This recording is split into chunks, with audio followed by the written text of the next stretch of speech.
What's going on, guys? You are checking out a special Friday night edition of the RCWR Show coming at you guys for this Friday night of June the 7th, 2019, covering the latest in wrestling, entertainment, and beyond. Lee Sanders here.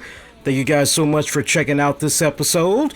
We are talking WWE Super Showdown. It was their 2019 edition. This is the second Super Showdown that we got from WWE, and I gotta tell you, man, I watched this and oof, it's all I have to say. Oof, oof, boy, I tell you, I really tried to go into this one very optimistic, and anybody that's following me throughout social media, especially the Twitter, I know we had some dark days earlier this week with Twitter. That's an entirely different topic for another time, another show, I promise you, but I was interacting with you guys. Really, I was just kind of kicking back because at the time that this pay-per-view came on, remember, it came on at 2 p.m. Eastern, 11 a.m. Pacific.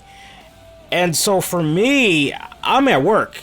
I am at work at that time. Luckily, it was kind of starting to get a little bit slow at my end, so I was able to watch a vast majority of the pay-per-view. I have to say, I was able to just quietly have it playing on my smartphone, and I'm just kicking back, doing my work, and looking as much as I possibly could. I don't really think I missed anything significant. If I did, we'll have to rely on you, the listeners, to fill in the gaps that had solved the pay-per-view.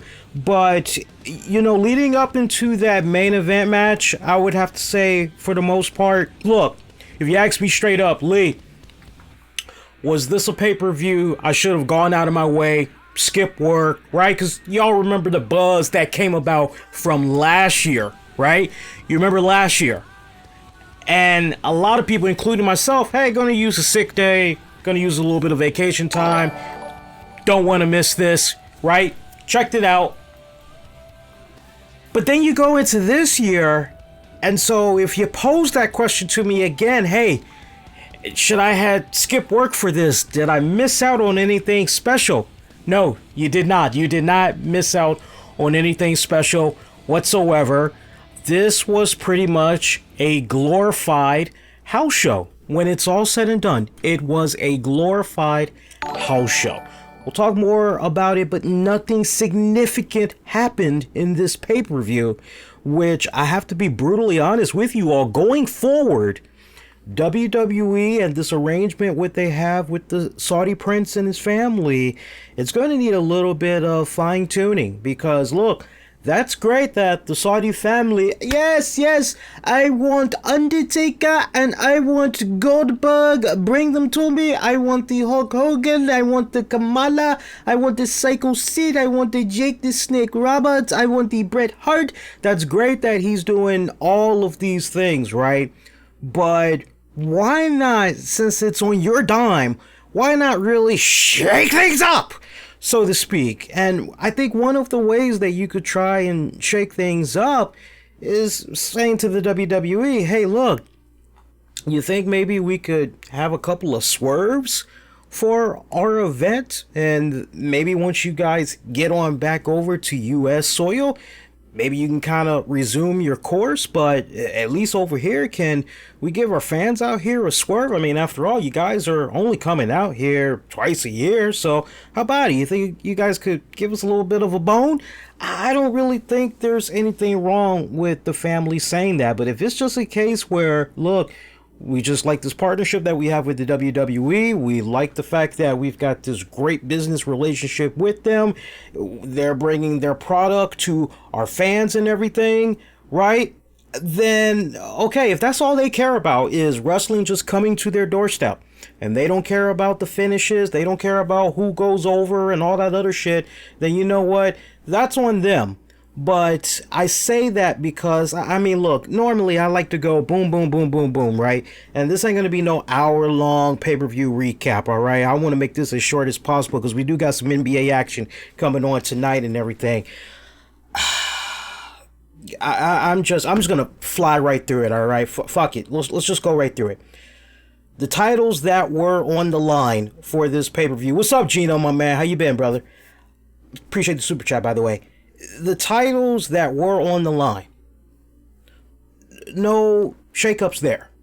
No new champions were crowned, right? So you come away from this, and I say that because when you look at what happened with whatever titles that were defended at the last Super Show or anything that went down at, what was it, Greatest Royal Rumble or whatever. When you look at those, you kind of go, okay, well, there was really nothing significant that came out of this, right? You look at all of those, compare it to what you got today. Nothing significant came out of this, so I honestly said to myself, by the time I got home, because I was in the middle of the 50-man battle royal, and that pretty much was about to wrap up, I was able to see on the bigger screen the Goldberg Undertaker match. And I'm going to talk a lot more about that match in a hot second, because I know the YouTube community is going to be seeing the title of this. I know there's going to be some hardcore Goldberg fans, but you guys got to hear me from the heart, because first and foremost, I am a huge Goldberg fan, but I, as big of a Goldberg fan as I am, cannot even defend the bullshit that we saw in his match against Undertaker. We'll talk about that in a hot second. But going back, seeing the titles remain with the original holders, going into this event, thinking about what we've got in the past couple of times from Saudi Arabia. You know what I'm saying? So if it's a case where, man, did I miss out on anything? No, you did not. And I legitimately couldn't help but say to myself, I'm glad I did not miss work for the mediocre bullshit that we had got from this pay-per-view. Because that's exactly what it was. It was a big old ball of mediocre bullshit. Now, notice in how I'm saying that. I haven't taken a shit on any of the in-ring action. Not just yet. But let's jump right into it. First off, I got to give the pre-show team a lot of props. The pre-show team, they came on it felt like they came on about an hour before the actual pay-per-view WWE Network event. That was led by Charlie Caruso, Beth Phoenix, David Otunga. They all did pretty good, although, and I know Botchamania is going to have a field day with this. Botchamania Matthew, he's going to have a field day with this, but apparently David Otunga messed up big time when they were showing the Triple H Randy Orton package. Somehow David Otunga gets Legacy and Evolution blended into each other. You just gotta see it for yourself how David had flubbed that, but just wait on Botchamania. They're gonna give you the hookup this weekend for sure. But they did a pretty decent job with that one. We did have a pre-show matchup that happened during that pre-show. And that pre-show matchup, we saw the Usos. They defeated the Revival. Short match. I mean, when I say short, it wasn't even 10 minutes. It was a short match. I tell you what, it was great seeing the Usos get a lot of love from the Saudis. That was one of the main things I was paying attention to all throughout, because, for me, it's nice.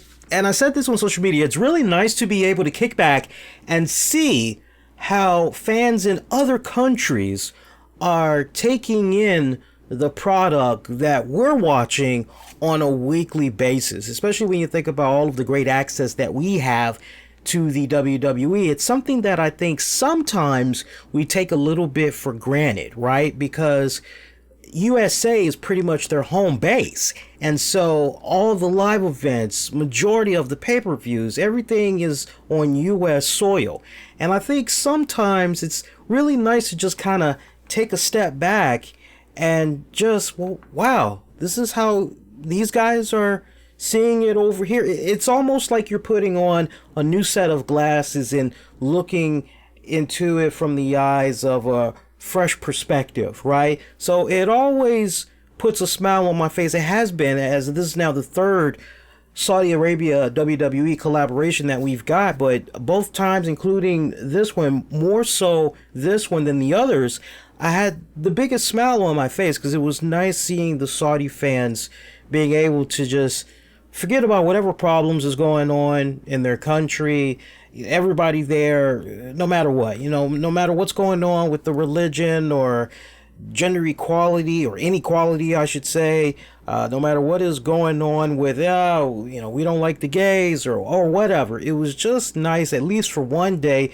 to see everybody in that country just come together and just, hey, we love wrestling. We love in particular the WWE product. So it was really nice and refreshing to see how the fans were experiencing a lot of these superstars that here on the U.S. soil. Not only do we get access to them on a weekly basis, but I mean, think about it. Meet and greets, house shows, the whole 9 yards. We have even more and better access to them than people in Saudi Arabia would, right? So definitely very refreshing from that standpoint, I would have to say. Actual pay-per-view itself, I got to tell you, they filled those seats up extremely well. Extremely well.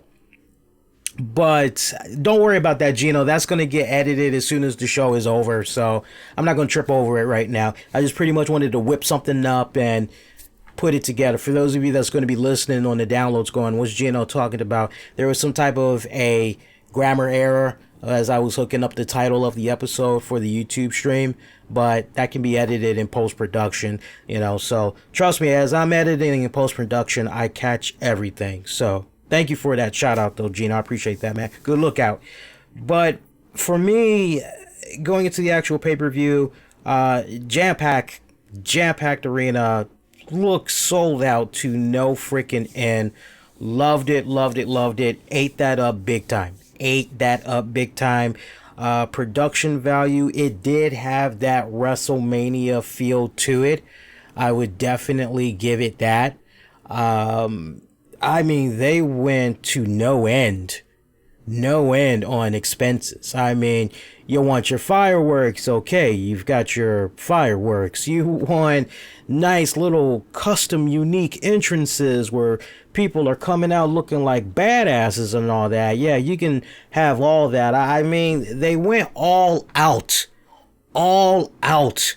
as far as the expenses goes for the fireworks, the showmanship, the ultimate grand spectacle of putting on a performance, almost like a concert performance, if you will, right? Loved it. I ate it all up. It made me feel like this was something monumental. It made me feel as though this was something, oh my God, I'm watching something special. I'm watching something monumental. I'm watching something that I'm not going to forget about and that I'm going to be telling friends and coworkers about all of these matches that I saw on this card. I'm going to be talking about this for years to come. That's how it felt. I'm just telling you how it felt at first. But by the end of the night, you're kind of going, First matchup. Actually, before we talk about that first matchup, color commentating team, Michael Cole, Corey Graves, Renee Young. God bless them. I mean, they were complaining about the heat, but I can only imagine the good bonus money that they're going to be getting as a result of doing that particular event. It's worth it. Many times throughout this pay-per-view, we were told how it was at least a little bit over 100 degrees out there. I think the lowest that it had hit, because when they came on, it was actually 9 o'clock at night, Saudi Arabia's time. So by the time the pay-per-view went off, it was pretty much midnight for them. And over here on U.S. soil, at least on the East Coast, it was pretty much 6 o'clock when the pay-per-view was over. So for them to be complaining about how hot it was all throughout the broadcast, they did nice little jokes here and there, but it was pretty obvious. I got an old saying, if you bring up something more than once, it really must be true. You really must be feeling it. So they definitely were hot. I think halfway during this event, it got down to as little as 90 degrees. And you're going, wait a minute, 90 degrees? And it's probably now, It's probably now almost 11 o'clock at night and it's 90 degrees. What the hell, right? So that was freaking insane right there. But they seem to be a lot more loose on the color commentating. It felt like they didn't have as much restrictions, if there's even restrictions on them when they're doing Raw and SmackDown and everything. It just felt as though they were a lot more loose. They were cracking jokes. I loved it. Speaking of the jokes, I love how we go to the actual pay-per-view and Corey Graves is introducing the Saudi Arabian color commentating team. And he butchers the names, but I'm listening to him and I'm going, wow, Corey said those names pretty damn good. I'm impressed, right? Because you see the names of the color commentators pop up, lower handle, bottom of your screen, and you're going, okay, and you're hearing Corey Graves, okay, that sounds right, that sounds right, that sounds right, give that man a cigar. He announced them all right. But then you hear the main Arabian color commentator, and he takes a nice funny jab at Corey Graves, letting him know, he said it in English. I didn't catch it verbatim. Maybe you guys in the chat can help me out, but pretty much the gist of what I was able to catch was, hey, you did butcher our names, by the way, but whatever. And then he spoke in his native tongue to the people at home. And you have Renee Young quip just come in there. Oh, so I guess score one brownie point for me, huh, Corey? And Corey didn't say anything. So you're like, okay, it's going to be one of those nights. It's going to be a fun, entertaining night. All right, this is good. We go to our first matchup. First matchup was for the WWE Universal Championship. Seth Rollins defending it against Baron Corbin. Seth Rollins retaining the Universal title. Great matchup. Really great matchup. I know Baron Corbin gets a lot of shit from people on social media. I have been one to be in recent months, I should add, in recent months, I've been a big advocate. I've been a big supporter of Baron Corbin. He's really come a long, long way. I think even the most hardcore anti-Baron Corbin fan would admit, when you look at how things were for him when he came up from NXT to SmackDown, early beginnings on Raw, and you just combine all of that and you do a comparison to where he is today as an in-ring performer. Even the mic work, everything has just come along very well for him. And he's growing on me. He is one of those guys that has slowly and quietly, just out of nowhere, just been creeping up on me as one of my favorites. It's just gotten to that point for me now where if I see Baron Corbin is going to have a one-on-one match, I don't have to worry about it, whether or not it's going to be a bad match or whatever. I just go, okay, well, if Baron's in there, I know it's going to be a decent match. I know it's going to be at least at most an average match if it ain't a pay-per-view quality type of match, right? If they're not fighting at a pay-per-view, I know I'm at least going to get an average type of execution from him, and I'm fine with that. But he's really, really been growing on me, and he stepped up to the plate. I mean, he really cranked it up a notch in his match against Seth Rollins at this Super Showdown event. I love the overall psychology that went into this matchup, telling the story, and you knew that was the story that was going to be told, but you couldn't help but wonder, okay, yeah, but is Baron Corbin really going to be able to execute the psychology perfectly, right? And the psychology was, remember what had happened with Seth Rollins when last we saw him on Raw. Brock Lesnar got the best of him, was in the prime position to cash in that Money in the Bank briefcase and become the new WWE Universal Champion, but he didn't do it. Instead, he wanted to do it Friday. So think about that. Just on paper, going into this match, Seth Rollins, okay, he's got to do what he can to fend off Baron Corbin. And I mean, coming out with the tape around the ribs, I mean, nice touch. That was a nice touch, right? So you're thinking about how the match is going to play out as soon as you see, if you know you're wrestling, you've been watching it for a long time, as soon as you see Seth Rollins come out with the bandages over his ribs, you're going, okay, I know the story that's going to be told here. Okay, go figure. Yeah, but how Baron Corbin? How is Baron Corbin going to be able to really hit a home run with this? That was what I was really looking out for. He did a really good job. I mean, certain mannerisms that he did, I'll give you a perfect example. There was one point during the match where Corbin had Seth Rollins down on the mat. I believe Rollins was either laying on his side or he was laying on his stomach. And I remember Baron was on top. I kind of want to say, now that I'm kind of playing it back in my head, I want to say Rollins was laying on his side. And I remember Baron had him in a hold and his head was over around Rollins' rib cage area, right? And the way he just rubbed his head and his jaw, just grinding it into the side of the ribs. And I love how Corey Graves and them kind of picked up on that, right? I love those little things. I mean, he's great. He's great. It's the little things that if you really kind of take a step back and you really watch a Baron Corbin match, you go, wow, this guy's got the psychology down pretty damn good. He's one of those quiet, unsung workhorse type of wrestlers when you just really kind of take a step back and really look at what he's doing in there. But I would just say to date, everything that was going on with him in this particular matchup, just the overall psychology, how he executed it, loved it. I ate it all up. Good shit right there. Closing moments of this matchup. I'm trying to think how Baron Corbin. I'm trying to think. I know at one point the referee. Something happened with the referee. Actually, and let me look at my notes here, because I know there was 2 matches that had some type of an issue with the referee. And I see the one I took down my notes for that referee.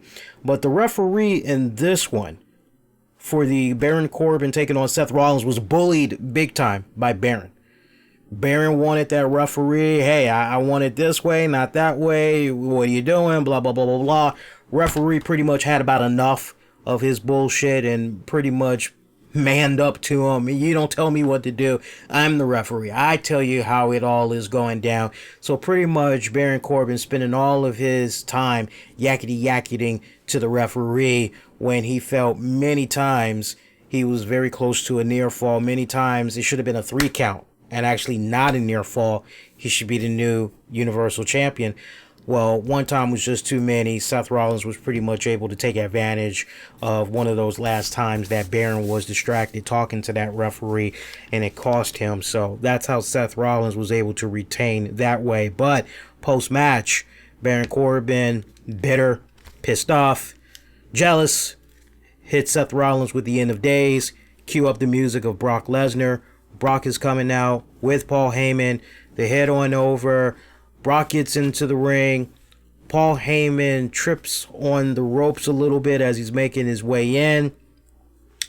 Somehow the referee is, trying to make sense out of everything that's going on. But then you see a case come about where, as a result of Paul Heyman tripping over the ropes, it caused a little bit of a distraction for Lesnar, because I guess he's trying to make sure his little buddy is okay, whatever. Seth Rollins takes advantage of that opening, low blows Brock Lesnar, proceeds to grab a steel chair, went belligerent on Brock Lesnar. Payback's a bitch, right? I mean, just went totally belligerent on him, did the curb stomp, all that, left Brock Lesnar there, hopping heat pile of mess, right? Just a big old pile of hot mess. No cash in for Brock Lesnar. And for those of you that maybe are wondering, well, did Brock Lesnar cash in later on during the night? Maybe against Kofi and Dolph Ziggler? No, it did not happen. There was no cash in. So if you want to look at a bright spot, Brock Lesnar still has the Money in the Bank briefcase. I know there was a lot of chatter out there on social media where a lot of people felt that maybe Brock Lesnar was going to cash in successfully in Saudi Arabia because it was all about being over in Saudi Arabia. But if you've been listening to the show the past couple of weeks, I told you guys I don't think that's the course WWE is taking. And I'll say it again. The cliff notes of what I had said basically was Brock Lesnar is probably going to hold on to this title just long enough until maybe a couple of weeks, before WWE makes the move to Fox. Remember, they got SmackDown going to Fox this fall. And my idea was what's probably most likely going to happen is Kofi Kingston will hold on to the WWE title until right before that move to Fox. Then somehow Brock Lesnar cashes in that Money in the Bank briefcase on Kofi. Boom. First SmackDown you get on Fox, you got Brock Lesnar as your champion.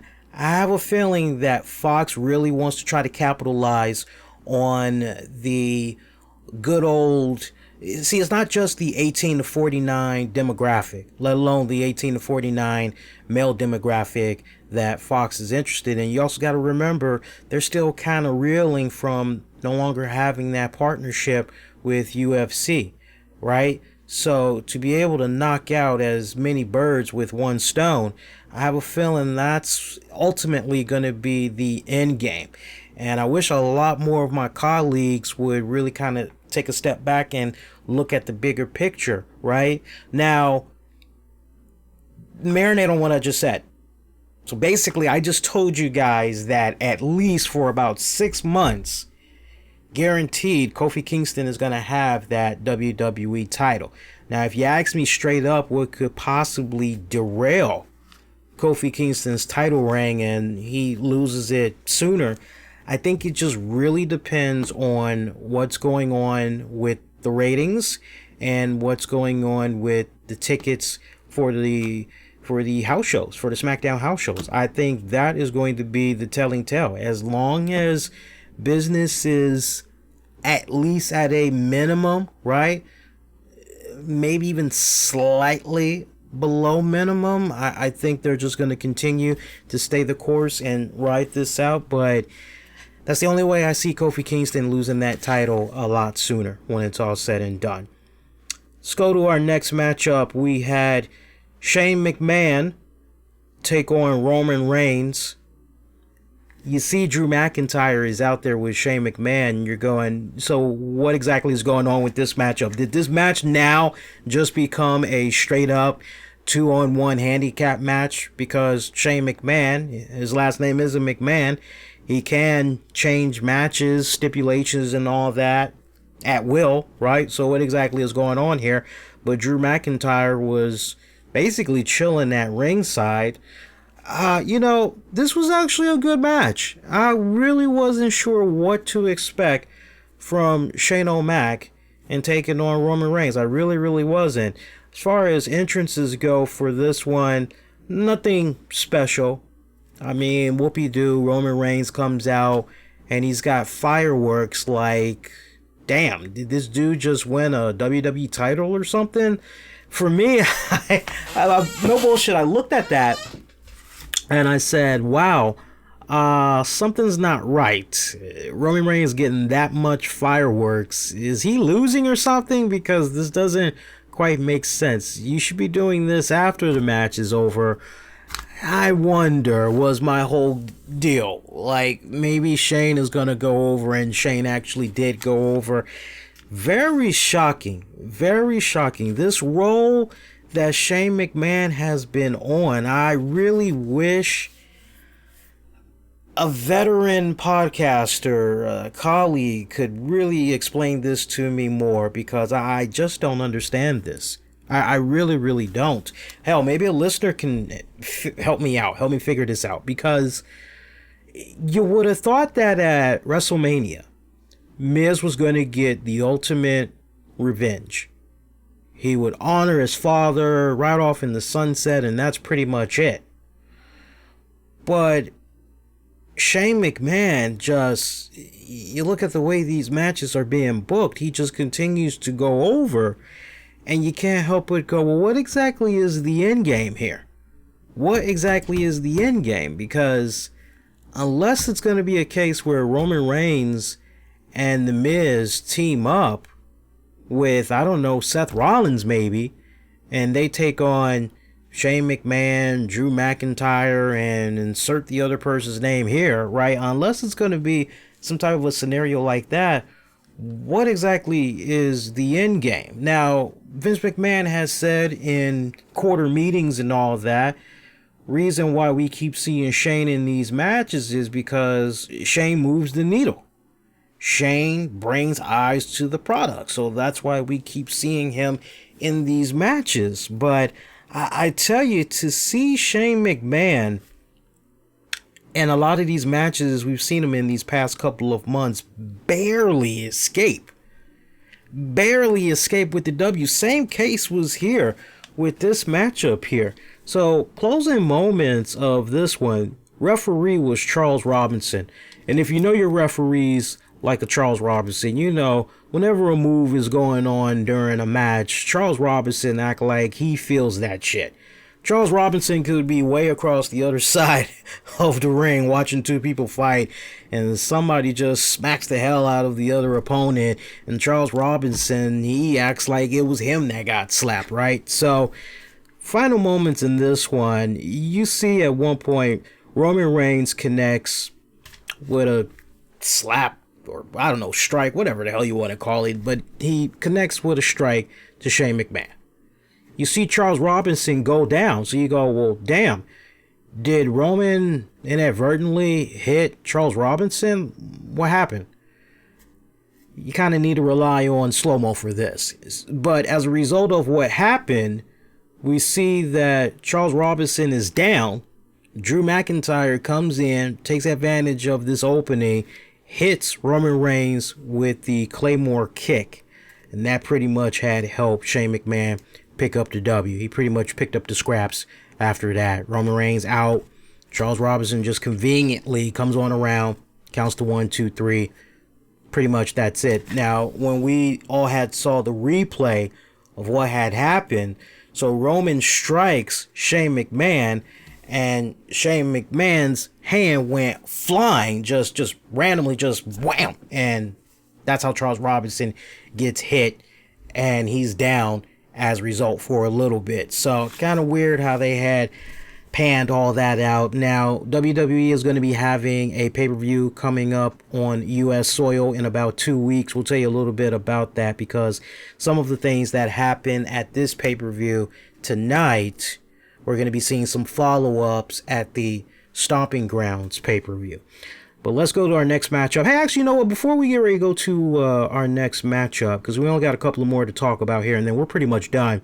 I want to give a shout out to our Patreon members. Our Patreon community has continued to grow, and we do appreciate love and support that we get from our Patreon members. If you are not a Patreon member yet, what are you waiting for? Sign up, get access to bonus audio and video content of the RCWR show you're not going to be able to find anywhere else, as well as some exclusive access to some new series that we've been doing for you guys for a good minute now. We got the 30 with Lee series with myself and Tammy, talking all things movies.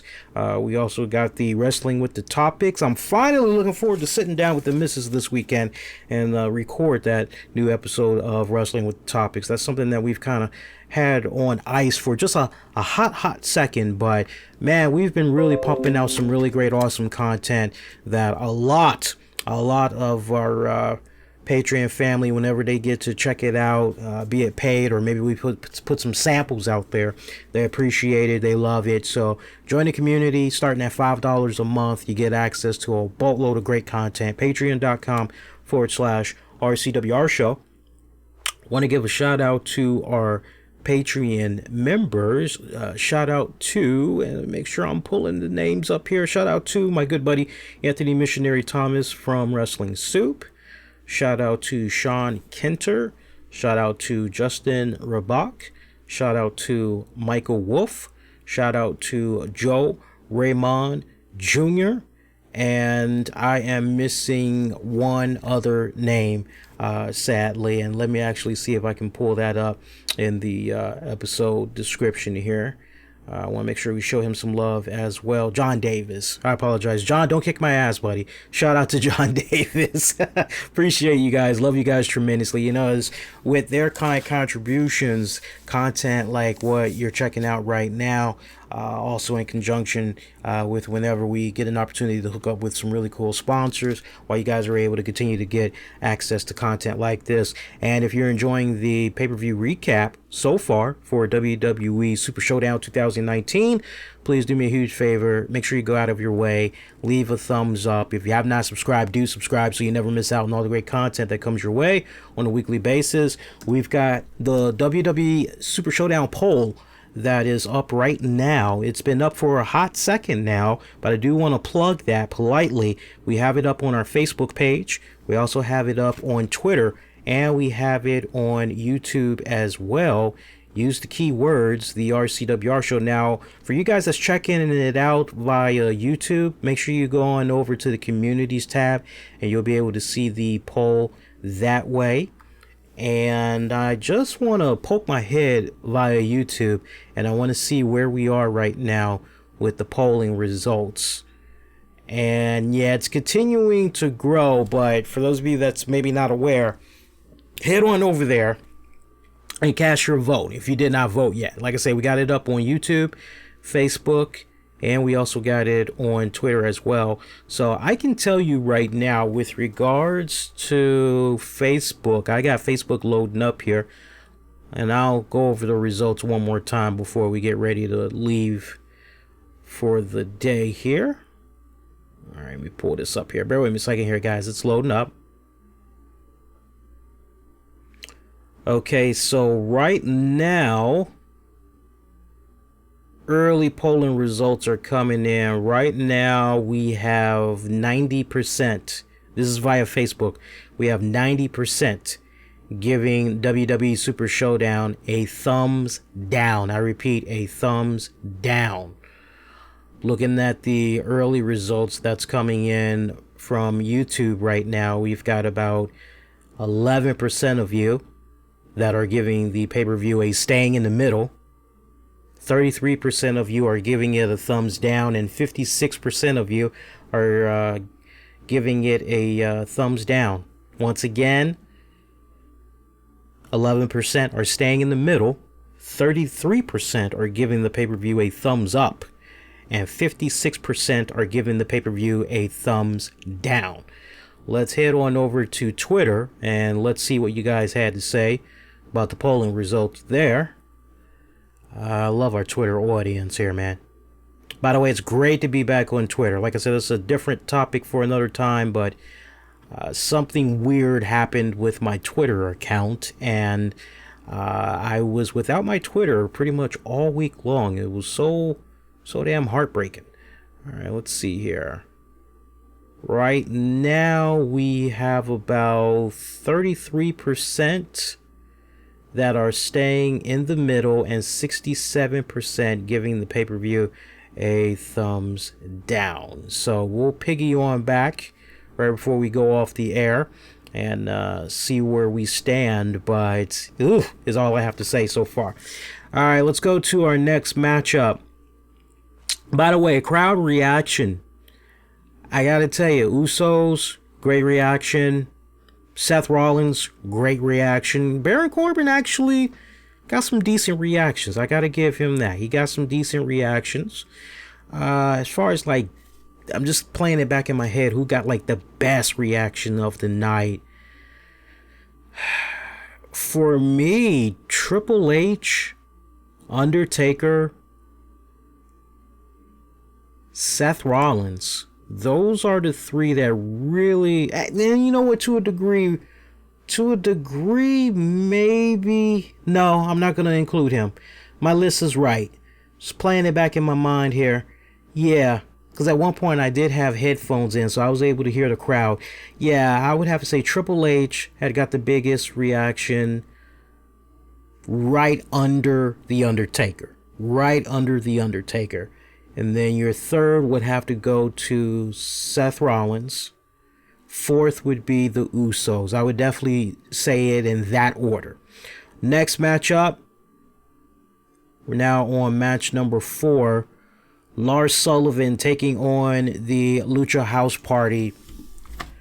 Yeah, the crowd, really no reaction for either of these guys. Hardly any to no reaction for the Lucha House Party. Damn sure no reaction to Lars Sullivan. Here's my problem with that match. Here's the problem. One, the match went a bit too long. I honestly would have to say that. It went a little bit too long. Now, some of you guys may say, but Lee, it only clocked in at about 5 minutes, 15 seconds. What the hell you mean that was too long? No, I think honestly it should have been even less than that. If it could have been a 2-minute match, I would have been fine with that. You don't need to have this guy come out there and get so much exposure. You don't want him being overexposed. And I think what they've been doing to Lars Sullivan within recent weeks, it's really been hurting him. I really do. I didn't get a chance to talk about it because this is the first show that we've done all week long. So I didn't get a chance to talk about Raw. I did not get a chance to talk about SmackDown. But for those of you that remember, I believe it was on last week's show, I had brought up the point that, look, you can't have beautiful, lovely, curvaceous Charlie Caruso interviewing the monster Lars Sullivan because you're trying to do everything in your power to get this man over. You don't need to have some hot chick that's in there that's not looking intimidating. Remember that? Remember how I said all of those things? Go back. It's about maybe 2 weeks ago. And I said all that. And what did they do on this past week's SmackDown? They had Kayla Braxton. Is that her name? They had Kayla Braxton interview Lars Sullivan. And everything that I said as far as what was wrong when they had Charlie interviewing him, everything that I said and how it needed to be improved, they perfected it right down to the point. I even mentioned the Kyla Braxton chick. I even said, hey, have her be the one to interview Lars and all that. And what did they do? You go to this SmackDown and you have Kyla Braxton. I got to give her mad props. She sold like a motherfucker. From the outfit that she was wearing, which was very loose, was not revealing in any type of way, right down to her facial expressions, looking legit scared, looking legit intimidated, being in the ring, sharing the same space with Lars. All of that worked out very well in helping enhance the mystique or aura that's going around Lars Sullivan. But each time you put him in these segments where he's talking more and more, that really hurts him. And the segment that he did this week where he was talking, I wasn't feeling that. That was much too much talking.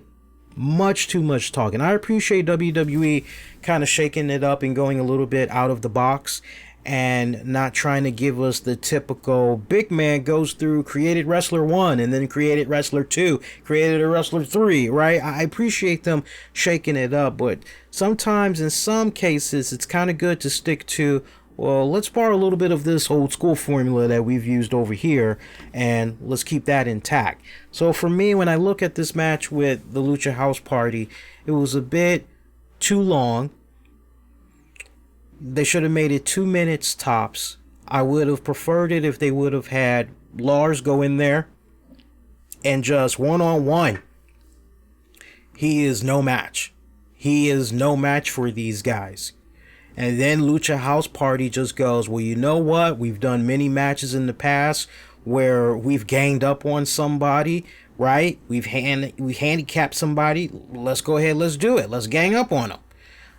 And, you know, that's how I would have booked it, right? Let them go in there in this match tonight. Let them go in one-on-one. Keep doing it like that. One Lucha House Party member tags in another opponent. They go in. Okay, man, no match, okay.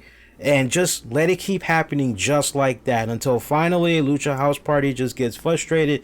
They just go in there and they just start bringing it to him. Now, the end result and how they approached it, you know, it was okay, but it was just too long. That's all. It was just too long. So if you were paying attention, Lars Sullivan actually won via disqualification. But then post-match, you have Lars Sullivan go on a rampage because House Party, they got the one up on him. So he's already won via DQ. Obviously, that's not good enough for him because they gained up on him. So he's continuing to run havoc on all three members of Lucha House Party. For me, that was a bit too excessive. It was a bit overkill, although I had a hearty laugh at one point hearing one of the Saudis say, "You killed him! You killed him!" I love hearing that. That was hilarious as hell. But yeah, too long. Let's go to our next matchup here. Randy Orton taking on Triple H. Triple H got mad fucking love from the crowd. Mad love. Randy Orton, I saw a lot of camera phones out for Randy Orton, but I really didn't see a lot of people jumping up and down. I really didn't get the gauge that there was that much reaction for Randy Orton. I would love to actually talk to a fan that was there in attendance that could maybe tell me otherwise. I can only tell you how it was looking on the TV, and it really, I mean, I gotta pose that question to you all. Did it seem as though Randy Orton was getting reactions when he came out, or did it seem mild, or not really anything? Sound off in the comments, let me know. Also let me know all throughout social media, but it really seemed like there really wasn't anything there for Randy. I know some people kind of looked at this card and this was one of the matches that we have found out, and some people went, we're going back to 2004, huh? But you know, for me, I had no problem seeing these two guys lock it up. You know why? I had no problem seeing these two guys lock it up because when it comes to some of the best in-ring psychology, these two are at the mountaintop. Currently, within WWE, currently, these are two of the best. And when you put them together, you're getting something that is, without a doubt, going to be, if not memorable, it's going to be, hey, that was good. What they did was good. And I actually loved their match. I actually did. Of all the matches, I love this one. I love this match so much so, I wish this could have actually closed out the pay-per-view. And when we get ready to talk about the main event match of the night, you'll know the reasons why. But if you're seeing some of the comments already, you can kind of get an idea via YouTube. I'm talking about the comments, by the way. You can kind of see that last match didn't really do so well. But yeah, you know, they clicked very, very good. It was almost kind of like they spent all these years still continuing their feud. Like, even though, and shout out to Cole and them, they said the last time these two men had faced off with each other, it was March of 2010. So you go, wait a minute, that's the last time these guys had a feud? Like, really? It was 2010? That can't be right. Felt like maybe it was 5-7 years ago, maybe, but 5 at most. But no, it was 10 years ago? Wow, that's crazy. So, I tell you, to see these two guys fighting each other, for me, because I grew up watching these guys and Evolution and all that. I remember when Randy Orton debuted and all of that shit. So, for me, to see these two guys lock it up, and in the back of my mind, I'm going, you know, this could be one of the last times, if not that was the last time, we see Triple H and Randy Orton lock it up again. I got goosebumps. I kind of felt like I was doing the time warp. I kind of felt like I was going back into the early mid-2000s. I didn't mind going down that memory lane. I really didn't, because it got me thinking about other cool, fun stuff that I basically did 10 years 10 years ago, 10 years prior. So it was nice going down memory lane. But these two guys, they tore the fucking roof off. They told a really great story. I love their back and forth. 1 minute it's looking as though, okay, we're getting ready to see the RKO. Oh, no, it's countered into, oh, look like it's going to be a pedigree. No, Randy Orton got out of that. I love how they just kept going back and forth. So many near falls. And I know a lot of people were offering predictions. I sadly did not offer predictions for this. Just looking at this on paper, for me, I honestly felt it was too close to call For me, it was too close to call. But I kind of leaned more towards Randy Orton. I kind of felt that, well, what does a W really do for Triple H? Unless he's going to wrestle at the next pay-per-view, the W doesn't really do anything for him. And he's still kind of high off of the W that he got from Batista. So, under the circumstances, Randy is the one that's still in play right now. Until he gets ready to take some personal time off. If anything, give him the W and let him kind of build off of that. That was kind of my mindset going in here, but I still felt it was a bit too close to call for this particular matchup. So to see Randy Orton come out on top, loved it. I mean, I remember when he hit the first RKO, I thought, okay, all right, that's pretty much it. He's got Hunter. That's it. That match is over. But then Hunter kicks out. You're going, okay, now we're really cranking it up. Crowd ate this up too. I gotta tell you, they ate this up from chants of NXT to RKO to This Is Awesome. They really, and I love the fact that WWE panned out to some of the crowds during this matchup. Legit, you had people that were excited to see these two guys. Legit. So, I know for some of us veteran wrestling fans, we've seen so much. And for us, when we hear this matchup, we go, but we've seen that so many times already, right? And that's easy for us to say because we've either seen it on our TVs or we've seen it in person, right? But for the Saudis, all they got to do was occasionally they got to see it on TV, but they never got to experience it live in person. And to basically be able to get two of the very best in the WWE. Oh, hang on here, guys.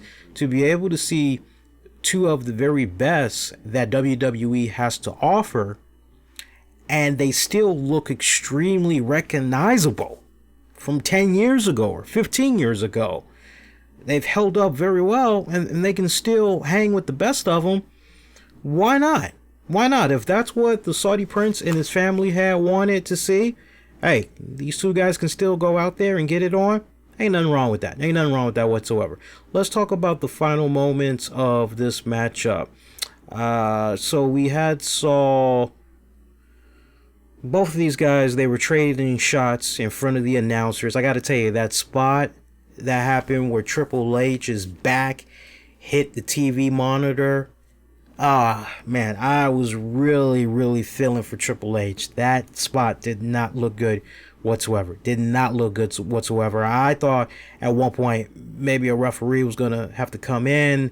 I won't say I thought maybe an X was going to have to be thrown out, but I was expecting for there to be a lot of improvising in a way where Randy was going to have to be the lead for this match. But that's not what happened. It kind of looked as though it was planned, but I would like to believe as far as that monitor and, the way that was positioned, I don't think that was supposed to happen.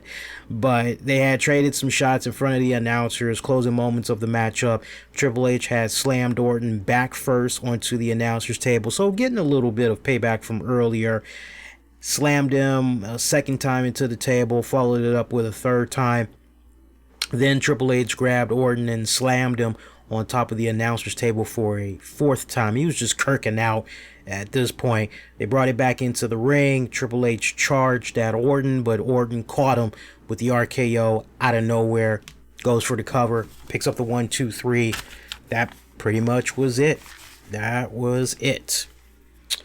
From there, we saw a bit of a video package chronicling Jinder Mahal winning the WWE 24/7 title by pinning R-Truth on the airport tarmac yesterday, and then Truth won the title back while Mahal was taking a nap on their flight overseas. So in case you guys missed it, with regards to that WWE 24/7 title, it's been changing hands like a mother between Jinder Mahal and R-Truth.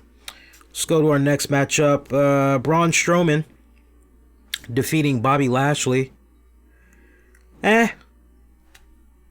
know, good match. You know, I can't really comment any more than that. A bit of a short match, probably for the best. About 8 minutes and some change. Yeah, you know, it was okay. I mean, I thought they clicked okay in the ring together. If anything, what kind of made me really take a step back and look at these two as they were fighting, I couldn't help but say, wow, could you maybe imagine these two as a tag team? If they were a tag team, that would be one very interesting alliance. You want to talk about a new force to reckon with in the tag team division, right? Bobby Lashley doesn't exactly seem to be going anywhere post, what's the little guy's name that was with him for a bit there? I can't even remember his name now. Leo Rush. You know, you just got Bobby Lashley just out there just floating. Float, huh? I think him and Braun Strowman would make a very interesting alliance, and I can't help but wonder if what we've been seeing with them these past couple of weeks is something of a taste to come. I can't help but wonder. I don't know.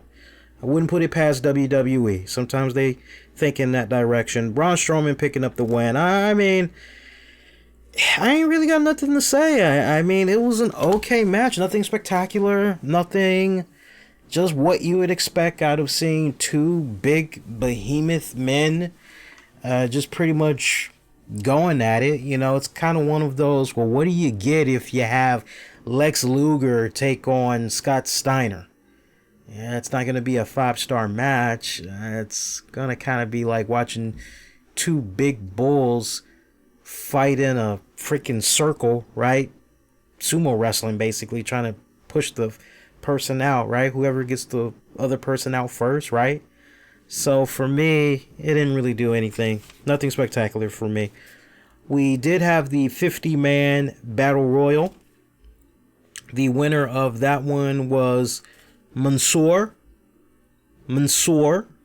Came down to Mansoor, and Elias was kind of looking as though maybe it was going to be Elias that would pick up the W, but Mansoor throwing out Elias, picking up the win. You guys should remember him because same time last year, he came in, we were introduced to him properly, and he was a WWE prospect.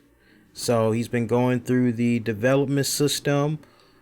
He's now seen in NXT and everything, and he's been doing a pretty decent job over there, and he had won the first ever 50-man Battle Royal here at the Super Showdown event. So, hey, you know what? Good feel moment. I mean, right there from Jeddah, right? He's from that area.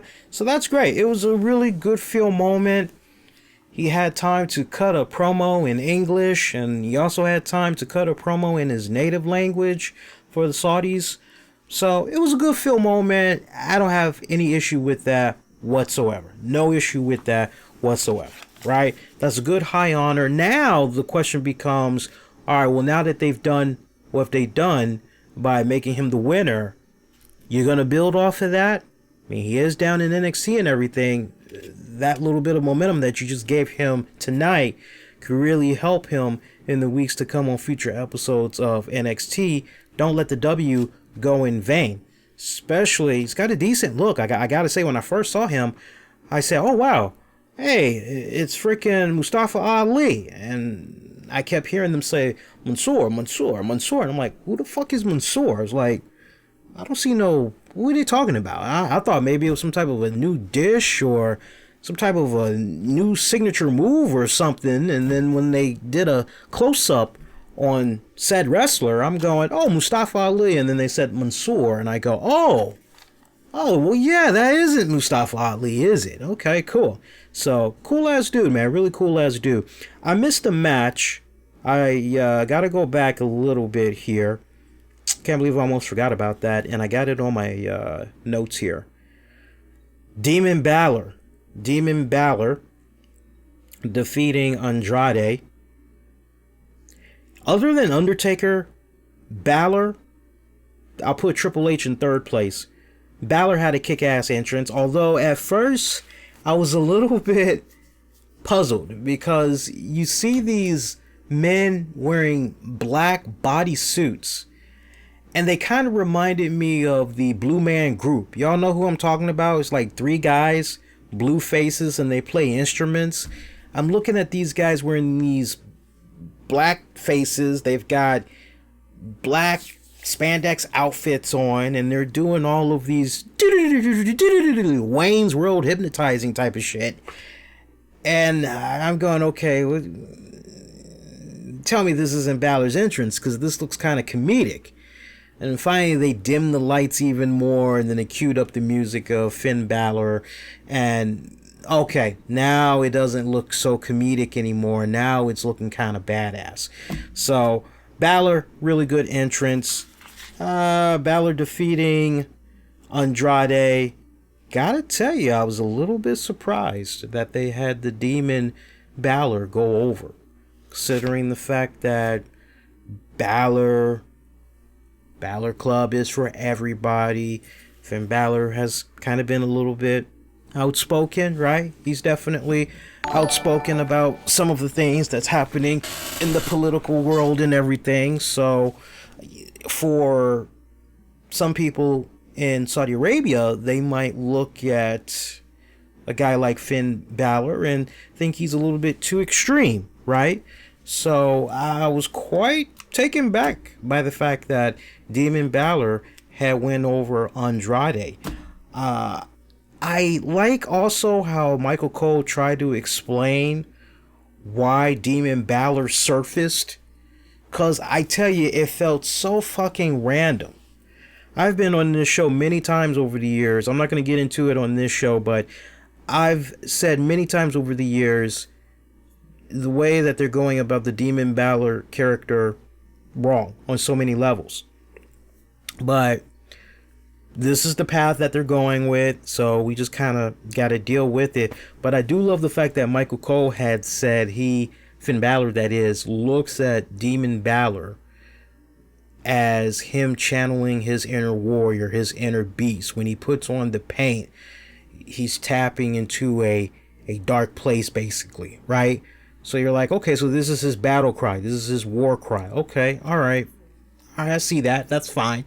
But still, I feel from a different place that it should be more of a psychological thing, that he's being pushed to the edge. It shouldn't be just say, well, I'm going to spend a couple of hours putting on this makeup because I want to get into my battle war cry. I don't know, to each its own, but Balor going over Andrade, they clicked pretty damn well. They really did. I am hoping that we get to see these two guys lock it up at Stomping Ground. Shout out to Josh Lugo for the super chat. Appreciate that, buddy. Thank you so much. Appreciate it. Appreciate all the super chats, man. Appreciate it all. Let's go to our next matchup. I think now we actually can go there. By the way, for entrances, Triple H, nothing spectacular about his entrance for those of you that might be a little bit curious. I'm not missing anything, by the way, when it comes to these entrances. But as far as like who had grand entrances, once again, Finn Balor, Undertaker, Triple H. I'm not counting Roman Reigns. All he did was the fist clock, fireworks. I'm sorry, I'm not counting that. Looking at the rest of the card here.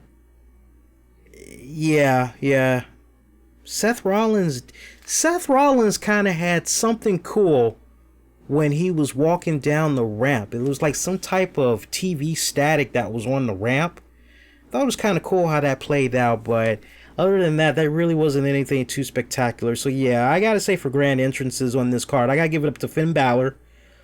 I'll also give Triple H a nod, even though it was a bit WrestleMania recycled. And I will give... who else? I had the other person just a second ago, because I thought it was three people. Finn Balor, right? Finn Balor, Undertaker, Triple H. That's the order. And that's final. So I think on that note, we only got one more match to talk about, and then I think we're done. So let's go ahead, let's go there. I'm just taking a look here, making sure we went through. No, we got two more matches. Okay, Kofi Kingston defeating Dolph Ziggler to retain the WWE Championship. These two clicked pretty damn well, man. I'm telling you, a lot of memories flashed before my eyes when Renee Young and Michael Cole reminded us how these two have had a long history in fighting each other, and it just so happens they're fighting for a title. With the exception of the WWE Universal title, Dolph Ziggler and Kofi Kingston, as of right now, they have faced each other for every single other title that's out there.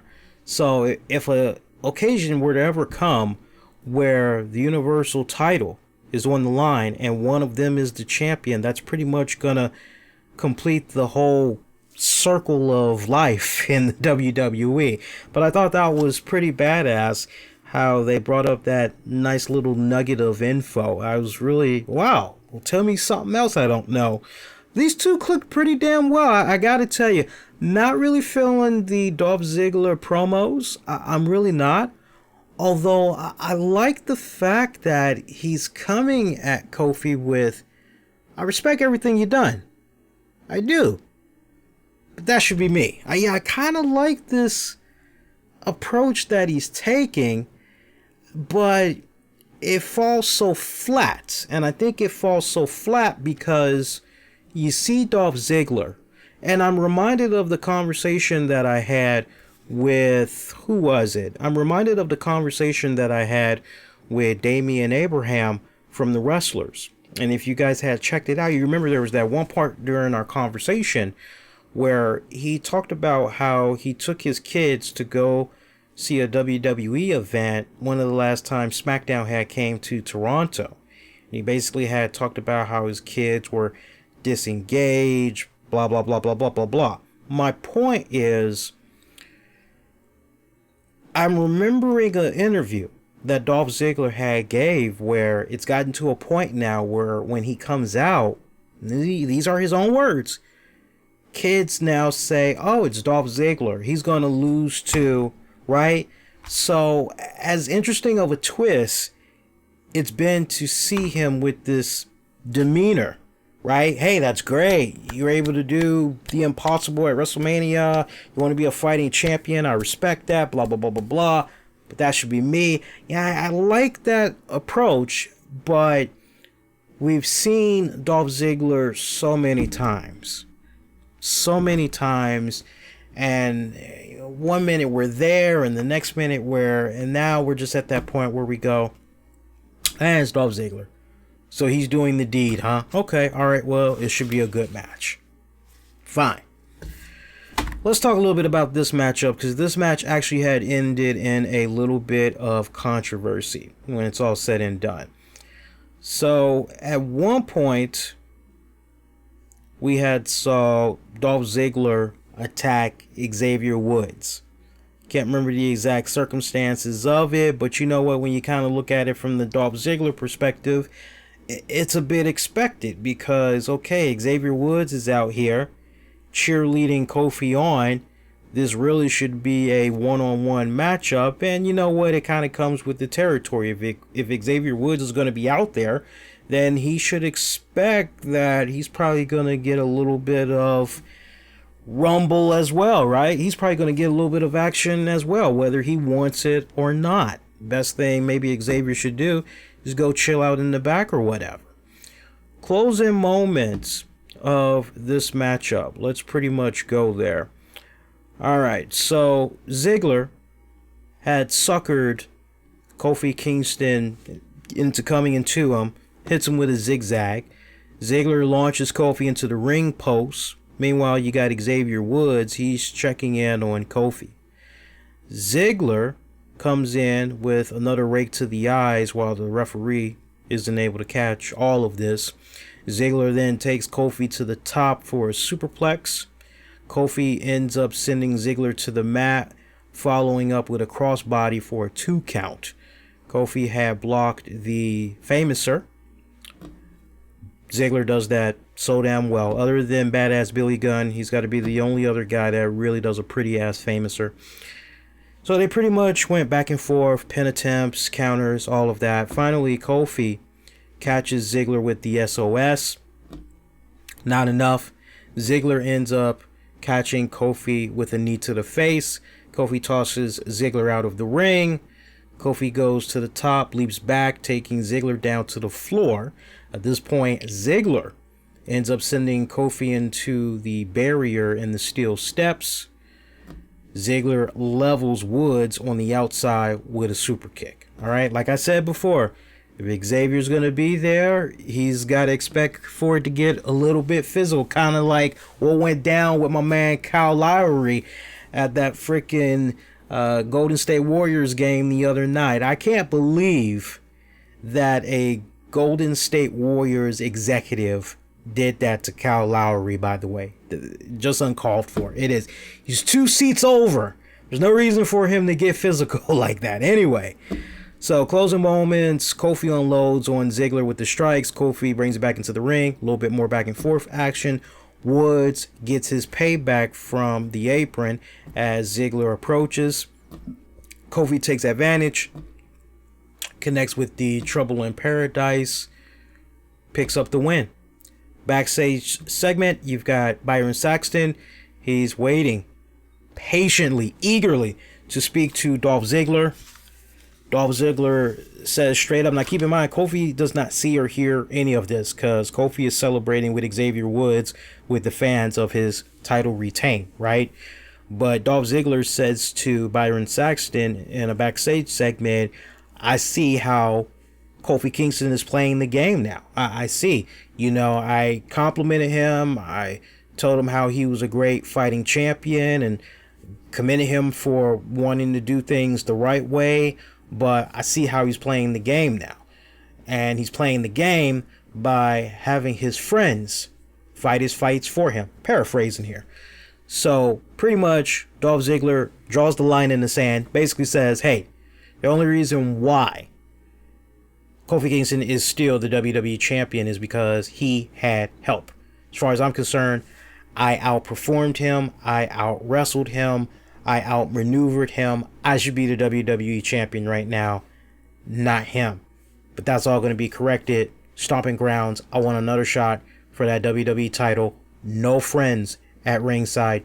Me and him inside of a steel cage. So word would get back to Kofi Kingston. That match is on 2 weeks at Stomping Grounds. It's going to be Kofi taking on Dolph Ziggler for the WWE World Heavyweight Championship. Now, on that note, we can go to our last matchup of the night. Once again, if you guys have been enjoying the show so far, you haven't done so already, make sure you smash that like button. And if you're new, welcome. Make sure you hit the subscribe button so you never miss out on all great content comes your way on a weekly basis. We got one more match to talk about. Let's go there. I don't need to spend 30 minutes talking about this either. Goldberg versus The Undertaker. So by now, if you've been patient and you remember me saying, hey, you hardcore Goldberg fans, you gotta bear with me. You gotta understand where I'm coming from as I get ready to cut this match down in size. First, let's talk about the good. The good was that Undertaker looked pretty damn good. Undertaker looked pretty damn good. Undertaker, lean as ever. Undertaker looked as though he could have given the Undertaker from the mid-2000s a nice little run. Honestly, that's how he looked tonight. He looked very good. Pretty agile in the ring. From going up, doing old school. I'm not talking about no half-ass old school either. I mean, actually walking up to that top rope, walking to the middle of that top rope, and then doing the old school. Okay, that's good. Probably the only thing that was missing was the trademark Undertaker leg drop from the side apron. You know what I'm talking about, how he normally would have his opponent, they'd be laying on their back and their head would be sticking out in between the ropes, kind of going outside the ring, and Undertaker would just do that leaping leg drop, make it look like he just beheaded the fuck out of them. Oh! He didn't do that, but he looked pretty damn good. Father Time definitely caught up to him, right? He can be lean and all he wants, but he did look a little slow. I will say that. Huge Undertaker fan, but even I will tell you straight up, moved a bit slow. But you know what? Them knees, them hips, everything was moving and clicking just fine. All right? Undertaker, Goldberg, they have my utmost respect for going into this match and doing everything that they could to entertain the masses. Sadly, they did not do that. Now, I can give Undertaker all the praise in the world. He did the very best that he could, but you know what? You got to have a really good dance partner. And Goldberg on this night was not that dance partner. He was not that dance partner. Goldberg botched a couple of times. I remember there was, at one point, looked as though Goldberg damn near fucked the hell out of selling the chokeslam to hell. I'm looking at what appeared to be a miscue, and it's kind of like, oh, not yet. So they do something else, and then they try to go for the chokeslam, and Goldberg does not, for the love of him, put enough elevation into the chokeslam. I mean, come on, for the love of God, man. You're supposed to leap off from the ground, leap yourself into the air, you know, ride that chokeslam, come on up, come on down, right? And it was almost kind of like the way Goldberg was moving in there. I won't say scared, but it just kind of seemed like there was just a miscue, a significant miscue. And I saw this more than once. He had a series of counters. Remember, at one point, it looked as though Undertaker was going to go for the Tombstone Pile Driver. Looked like that ended up kind of like being a counter. Goldberg sloppy with that. Then I remember another time when Undertaker was getting ready to connect with the Tombstone Pile Driver. Goldberg just very poorly walked his way into that. Didn't really set it up properly. It was kind of like, okay, so you're going to hold me like this, buddy, and let me get in position. It was almost kind of like that. It wasn't smooth, fluent transitions, right? So I don't know what's going on with Goldberg. I really don't know. I don't know if he's got shit on his mind or what, but I was not impressed with this one whatsoever. The blade job was horrific.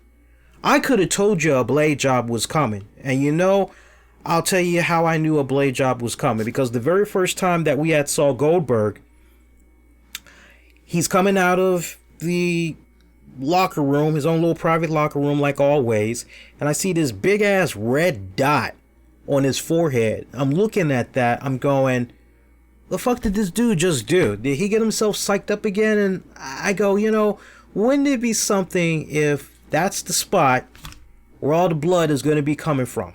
Wonder if that's going to be the spot where some type of a blade spot is going to go down and there's going to be blood. At that point, I said, well, I hope there's not going to be a lot of blood. And boy, was there a lot of blood. Look, I'm not saying that and trying to come off squeamish. I'm not. I've seen so much blood.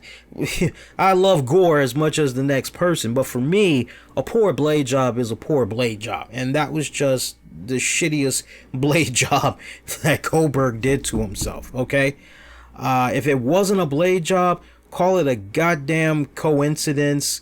I got Jake saying, nah, it wasn't a blade job. He smacked his head on the door. Not a blade job. However, he smacked his head on the second turnbuckle, and that got a concussion. I'm like this. Until I hear Bill Goldberg say, hey, I had got a concussion, or WWE put out a statement saying, yeah, Goldberg had suffered a concussion, or what have you. Until I see some stuff like that comes out, I'm just gonna deal with the facts. When it's all said and done, all right, now you can say it wasn't a blade job. All right, let's just say for the sake of the argument, it wasn't a blade job. Let's deal with the facts as it is. He bleeded profusely like a stuffed pig. Enough said.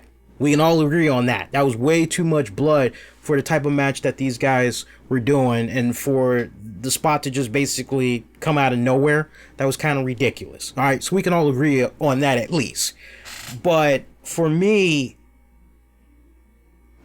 I gotta be honest with you, I've been a fan of Bill Goldberg going back to the Monday Night War. I remember being there for the first streak. A lot of you guys get to watch the WWE network on... Yeah, I'm not saying... Let me go back to Jake. I'm sorry, guys. I like interacting with you guys because it's like it's our show when it's all said and done. No, Jake, what I'm talking about is there is such a thing as Bill Goldberg going on a podcast. Whether it be, I don't know, Talk is Jericho, or he goes on Busted Open Radio, right? There's also... rare occasion, you'll have WWE say, you know, hey, for those that's curious, yeah, blah, blah, blah, did suffer a concussion, but he's okay. They are willing to do those type of things. That's what I'm talking about. That's what I'm talking about, okay? So, but take everything that... See, this is the thing. On this show, we don't deal with speculation. We try to deal with facts as it stands. And the fact is, he bleeded like a stuffed pig. He went into this match, from my eyes, just as a viewer, he went into this match not looking as in-ring prepared. Now, when I take him and I look at the other matches that he did with Brock Lesnar, that series that he had with Brock Lesnar, everything pretty much culminating into what they did at WrestleMania. What Brock Lesnar and Goldberg was able to do, I won't say it was magical, but when you hold it up to what went down with Bill Goldberg during his last run in the WWE, contrary to how some people may feel, first of all, his run in the WWE until it started to get silly and he was putting Goldust's wig over his bald head and all that, right up until you got to that point, all that was stupid. But before that, his run when he came into the WWE, it was good, and he put on some really good matches. But leading up to his match against Brock Lesnar with Stone Cold Steve Austin as a special guest referee, you go back and you watch that match, it got shitted on because everybody knew both guys were leaving the company at the same time. They knew when you go to the next episode of Raw, those guys, they weren't going to be there. They were taking their ball and they were rolling elsewhere. And so you had the ultimate, well, fuck you too. Like literally, fuck you too. Okay? So, but when you go back and you look at that match, it was actually a decent match. And so to follow up, and if you're Bill Goldberg, well, I kind of want to be on a redemption tour because I didn't like how I left the WWE. I don't like the fact that I kind of shitted on the fans on my way out, so to speak, right? So it was kind of like a full circle moment for him and all that when you think about it. So you look at that last run that he had with WWE and the program that he had with Brock Lesnar, and they complemented each other very, very well. Everything, the way it was timed, everything was perfect. As far as how long Goldberg was in the ring, everything just clicked so well. But now you take Goldberg, and look, I will defend Goldberg a little bit. I will defend him a little bit until I read a transcript or I hear him in his own words. And this is what I'm looking for. What I'm looking for at this point is how long did it take for WWE to reach out to Bill Goldberg about this Super Showdown thing. We all know about the photos that's online where he was like, hey, all right, I got like a month to train or some shit like that. But legitimately, when did WWE reach out to him and say, hey, we want you to come in, we want you to do this show in Saudi Arabia, it's a good payday, are you down? Because I would just like to believe, getting the gist of Goldberg, the man behind the character, especially what we've seen of him with his Goldberg 24/7 special and everything, you would like to believe that Goldberg is going to do everything in his power to put in a 100% effort and no less. If he can't do it, he's just not going to do it. So you can't help but wonder, okay, when exactly did WWE reach out to him? Because I can't help but wonder if they came to him on such short notice and it's matching up to, okay, I got a month to train. Well, with all due respect, but to whatever other media obligations that you have going on, were you really able to find the time to get in the ring? And please, I see this brought up so many times. Age. Oh, they're this old. I look at Chris Jericho. I look at what Ricky the Dragon Steamboat was able to do during that short program that he had with Chris Jericho. Go back and check out Ricky the Dragon Steamboat story. Hopefully it's available on the WWE network. Everything leading up to him coming out of retirement, feuding with Jericho, what was supposed to be a one-off, they pretty much like turned it into a very short program. I think about the Hulkster. I think about Ric Flair. I think about Macho Man Randy Savage. I think about the Hot Rod Roddy Piper. I can go on and on and on and on and on going over names of the greats. Okay? It's not about the age. At the end of the day, it is about, okay, great. Are you going in there and, okay, physically you look the part, but are you in ring shape? And a lot of wrestlers will tell you that. They'll tell you that all the time, whether it's on podcasts or shoot interviews or you happen to be friends with somebody. They'll tell you the same thing. You can look however you want to look. You can be lifting weights 7 fucking days a week, and you can be ripped wherever. But if you're going in there to be a pro wrestler and it's like, okay, I'm going to go be a pro wrestler. Okay, great. Well, you got the body. Yes, I do. I'm going to make $1 million fucking dollars. Okay, well, more power to you. You got the body, but if you're going in there and you're not in ring ready, right? It's different opinions. But when it's all said and done, I'm not looking at age. Age is such a fucking cop-out. There's really no excuse. So for me, forgive me, I'm not looking at age. What I care more about is the preparation. And it doesn't take a blind man to see that the preparation that Goldberg was able to have with the program he was able to work with Brock Lesnar, just that whole short stint, last go round in the WWE, you match that body of work to the Goldberg that we got tonight.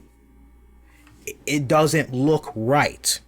It doesn't. So I can only defend Bill Goldberg to a certain degree. I mean, look, let's be honest. If WWE gave us a fucking call, I don't give a fuck if it was maybe 3 weeks notice and said, hey, we're going to go do this pay-per-view over here. We were thinking, hey, would you like to come on board and do this pay-per-view? You're going to get a payout after taxes of $5 million. Fuck yeah, sign me up. Who am I facing? Oh, yeah, okay, yeah, well, that should be good. Well, I'll do what I can, right? So I can't help but wonder if it was maybe a case where if Goldberg had maybe 3 months or 4 months of preparation, go back to what Triple H had said recently about the UK event that's going down in August, and everybody was like, ooh, they're competing with AEW, and Triple H goes, well, no, honestly, this is an arena that we've had for like 6 months now. This is usually our time when we start promoting, and we have a certain period where we begin promoting. But when we make the arrangements with the arenas, yeah, we usually have these already like 6 months or more in advance. So from the time that they knew where they were going to be doing this event, to figuring out the card, to when they reached out to Goldberg, that's where things are a little bit kind of what's going on. So I will defend Bill Goldberg from that standpoint. But let me tell you something. And this comes from the heart. I got to keep it real. I got to be 100 with you guys. I love Bill Goldberg. I love him. I appreciate his contributions to the pro wrestling business. I do. As somebody that's been watching pro wrestling since the early 80s, 1984, I never want to see the Bill Goldberg that we got tonight ever again in the ring. I don't want to see that Bill Goldberg ever again. If he's going to wrestle once again, then Bill Goldberg, my advice to you, come back when you know you can fully put in a 100% effort, because anything less than that is a disservice, not just to yourself, it's a disservice to your opponent. To the point, you look at Undertaker's face after the match was over. Undertaker kind of looked like, yeah, that was a wet fucking fart. That's literally how he looked. You're going to see memes of it. There's a certain facial expression he has once the match is over. You know, it's a disservice to yourself. It's a disservice to your dance partner. But most importantly, it's a disservice to the fans. Especially the fans that are already going in with the notion, oh, these 50-plus-year-old farts. What the hell these guys going to be able to do? Man, ain't nobody trying to see that shit. That's 10 years too. So they're already saying, hey, this match is going to be shit. And they're already going based off the age. They're already going based off the age. Meanwhile, you got guys like Great Muta that's still fucking tearing it up. Okay? I'm keeping it 100. Right? So it's all about the preparation. I never want to, and I can't believe I'm saying this, but I never want to see Bill Goldberg in a ring again if he's not willing to commit 100%. My message to Bill Goldberg, do not come back in any ring. I don't care who it is. I don't care if it's for Impact, AEW, New Japan. I don't care who it is, my friend. Never come back into the wrestling ring. I don't care how much money is on the line. Take this as a good example. That's great. You want to give your fans new memories. That's great that you're trying to create a awesome special moment for your son. I respect all that. But man, at the end of the day, that body of work is going to be out there for all eternity on social media. And people are going to be able to see this for years and years and years to come. You don't know how many more of these matches you got in you before you just say, fuck it, I'm done completely. I'm legitimately, completely fucking done. No more matches for me. Well, if you know you're getting down to that wire and you only got a handful left in you, don't you think you should really make it count, especially from the standpoint of execution and precision? That's all I'm saying in a nutshell. I didn't mean to go on that fucking sermon, but watching him in that match with Taker, it really fumed me. It really did, because somebody in that goddamn match looked prepared. For a guy that had hip surgery, knee surgery, and back, and all this shit that's going on with him, he went in there and he looked prepared. Bill Goldberg did not look prepared. Gives credence to what the fuck Matt Riddle has been saying about Bill Goldberg for a couple of years now. Seriously. Other than that, I would say take away this Goldberg Undertaker match like it didn't happen. This was a decent card for a glorified house show. I really wish that Triple H and Randy Orton would have closed out the pay-per-view. I really do. It's sad. It's sad. Let's see what you guys had to say in the chat here, and then we'll pull up the polling results one more time as we get ready to wrap this up here. Once again, shout out to Gino and shout out to, oh, I didn't see MC Andrew Love. I didn't see you in there, buddy. Hey, Mick Andrew Love, appreciate the super chat, buddy. How you doing, my friend? Shout out to Gino. Shout out to Mick Andrew. Mick Andrew said, wasn't good. You didn't miss much. As far as that pay-per-view goes tonight, you didn't miss much. Shout out to Josh Lugo for the super chat. Lamar, I feel like the Undertaker and Goldberg match was a big letdown and the match ended weak. You said it, brother. You said it. Let's see here. Jokey. Match should have ended in no more than 4 minutes. Well, might have been... it's funny you say that because the match ended up being 9 minutes and 35 seconds. Which, by the way, I went on and Undertaker did win that match, by the way. He did win that. I'm sorry, but I just was amazed at the glorious bullshit that I saw happening in this match. I paid very little attention to the finish. I do know Undertaker won in sloppy fashion, thanks to Goldberg. That much I do know. You know what? Let me not do a disservice because I know some people legitimately are going to want to know. Wait a minute now, Lee. Come on now. How'd that one end? Basically, Goldberg ended up going for Taker's own tombstone pile driver. Botched that one. The counter was also blocked. A little bit of sloppiness in there. Taker goes for a choke slam. Quickly put Goldberg away for the pin. And the finish in that was a rush botch in itself. I mean, it was... Matthew from Botchamania is going to have a field day. He's going to have a lot of fun just making fun of this match. I can't wait to see what he's going to be able to do. Jokey followed up saying, Taker is a moron for being pissed at Goldberg. He proved he is best at super fast matches. Taker is best for slow matches, so they should have done Sting versus Taker. That would be slow like he does. You know what, Jokey? I wouldn't be surprised if at this point Sting, he says there's one match. I just saw this guy at Awesome Con. I talked to him and he still wants the match with Undertaker. There is a surgery that he should have gotten already. He's been holding off. He knows that if he gets the surgery, basically he's fusing his back. He knows if he gets the surgery, that's basically it. Or fuses his neck rather. He knows if he gets it, that's it. So he's been trying to hold out, hoping that maybe him and Taker, and I'm like this. Saudi Prince love him some WCW Goldberg and all that. You know, I'm like this. Hey, why not next year? Sting, Undertaker. Hell, you could still do it this year. You got to do another one out there later this year. So it could very well happen, man. We'll have to wait and see. Gino, I don't know if it mattered. Oh, yeah, you told me about that. Thank you, brother. What else?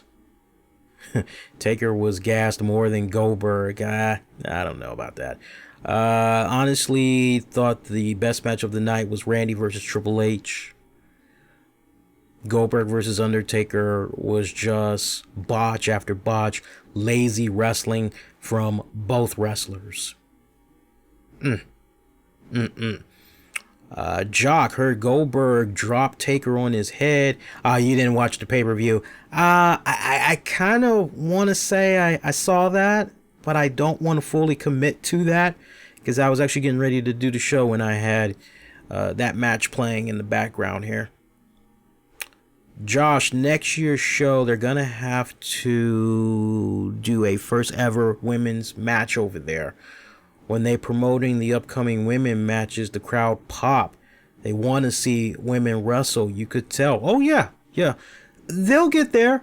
I don't know if it's going to happen next year. What did I say on the show last year when they did the first go round in Saudi Arabia? I think I said 5 years tops. 5 years tops. They'll probably be able to make it happen. Definitely before the end of their 10-year partnership with the Saudi prince and his family. For sure. Let's see what else we got here. Do you think the Goldberg versus Undertaker match will get a negative star rating or a dud, NA? I think for a lot of the podcasters that's out there, a lot of my colleagues that's out there, I wouldn't be surprised if they not only took a massive shit on that match, but I wouldn't be surprised if they rated the overall pay-per-view event two different ways. One without the Taker Goldberg match, and then with the Taker Goldberg match, because, you know, sadly you can't unsee what you've already seen, you know. Sad, but true. Let's see here. What we got here?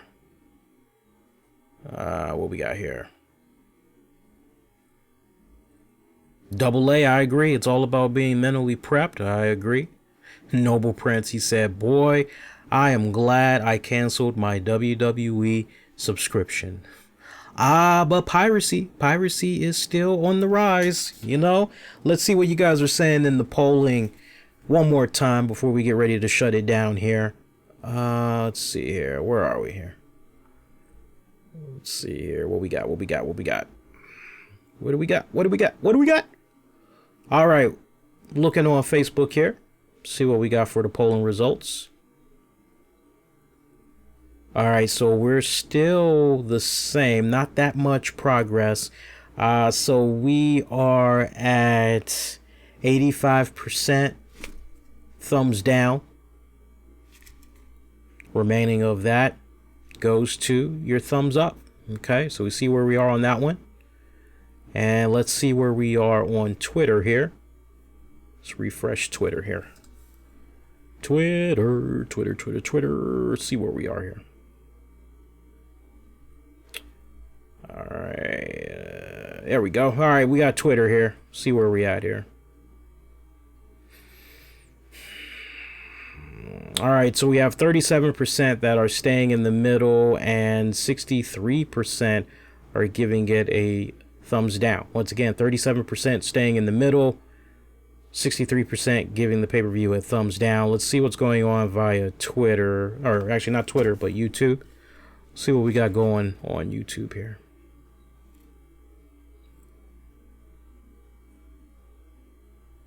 All right, YouTube, we have 8% of you that's staying in the middle.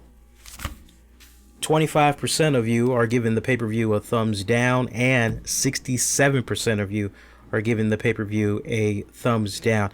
You know, I can't help but wonder if part of that ratio might have to do with the Taker Goldberg, or if it's just overall, right? But it really did come off like a glorified house show when it's all said and done. And as I had mentioned earlier, much earlier, these events that they're going to keep doing with Saudis, they got to shake it up, man. You got to have some titles change hands.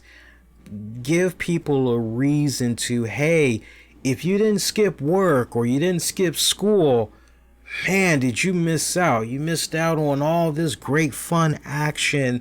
You shouldn't have it be a case where, no, you didn't miss anything. Not a goddamn thing happened. Because that's literally what you can say. Not a goddamn thing happened. Now, I did tell you that there were a couple of matches that were announced for that Stomping Grounds pay-per-view that's going to be coming up. That's going to be happening 2 weeks from Sunday. It's going to be going down on June 23rd. We already got 5 matches.